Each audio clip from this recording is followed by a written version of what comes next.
మహబూబ్ నగర్ జిల్లాలో కుండపోత వర్షం కురుస్తోంది. తెల్లవారుజాము నుంచి ఏకధాటిగా వర్షం పడుతోంది. దీంతో జనజీవనం స్తంభించిపోయింది. లోతట్టు ప్రాంతాలు జలమయమయ్యాయి. భారీ వర్షాలకు వరి ధాన్యం తడిసింది. రికార్డు స్థాయిలో 5 సెంటీమీటర్ల వర్షం కురిసిందని అధికారులు చెబుతున్నారు. మహబూబ్ నగర్ జిల్లాలో వర్షం అప్డేట్స్ కి సంబంధించి మరింత సమాచారం బాలకృష్ణ అందిస్తారు. నైరుతి ఋతుపవనాలు అడ్వాన్స్ గా రావడంతో మామ్నార్ జిల్లా వ్యాప్తంగా కూడా విస్తారంగా వర్షాలు కురుస్తున్నాయి. ప్రస్తుతం మామ్నార్ బస్టాండ్ దగ్గర చూస్తుంటే దాదాపు 2 గంటల నుంచి కూడా జిల్లా వ్యాప్తంగా ఇదే వర్షాలు కురుస్తున్నాయి. ఉదయం నుంచి కూడా భారీ వర్షము అతి భారీ వర్షాలు కురుస్తున్నాయి. మనం జిల్లా హెడ్ క్వార్టర్లో కనుక పరిశీలిస్తే జిల్లా బస్టాండ్ దగ్గర ఉన్నటువంటి సిచ్యువేషన్ మనం క్లియర్గా చూస్తున్నాం. ఎక్కడ కూడా పూర్తి స్థాయిలో వెలుగు లేదు. పూర్తి స్థాయిలో వర్షం పడడం వల్ల రోడ్లు కూడా చాలా పూర్తిగా చీకటిమయంగా కనిపిస్తున్నాయి. సో లైట్లు వేసుకొని కానీ వెళ్ళలేని పరిస్థితి కనిపిస్తుంది. వాహనదారులకు ఇబ్బందికరంగా మారింది. దీంతో పాటు భారీ వర్షాలు కురుస్తుండడం వల్ల చాలా చోట్ల విద్యుత్ సరఫరాను కూడా అధికారులు నిలిపివేయడం జరిగింది. సో జిల్లా వ్యాప్తంగా కూడా ఇదే వర్షం కంటిన్యూ అవుతోంది. మనం చూస్తున్నాం దాదాపు ఈ సీజన్లోనే భారీ స్థాయిలో ఎండలు రావడం, దానికి తోడు కూడా ఈదురుగాలుతో పాటు పిడుగులు పడ్డ వర్షాలు కూడా పిడుగుపాటుకు గురైనటువంటి సందర్భాలు కూడా చాలా చూసాం.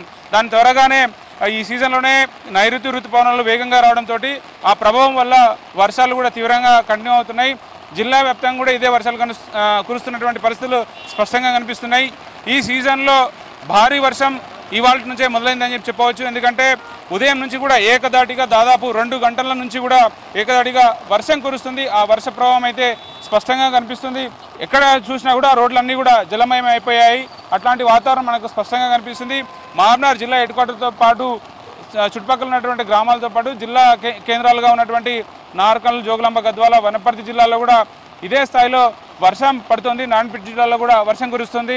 మనకు హెడ్ క్వార్టర్లో ఉన్నటువంటి వాతావరణం మనం క్లియర్గా ఎస్టాబ్లిష్ అవుతుంది. వర్షం వల్ల రోడ్ల మీద నీళ్లు ఆగి ఉన్నాయి. దీంతోపాటు వాహనదారులకు కూడా ఇబ్బంది కనిపిస్తుంది. ఎక్కడ కూడా ఒక మనిషి వెళ్తున్నటువంటి పరిస్థితి లేదు. సో వర్షం దాదాపు 2 గంటల నుంచి దంచి కొడుతుందని చెప్పి క్లియర్గా చెప్పవచ్చు.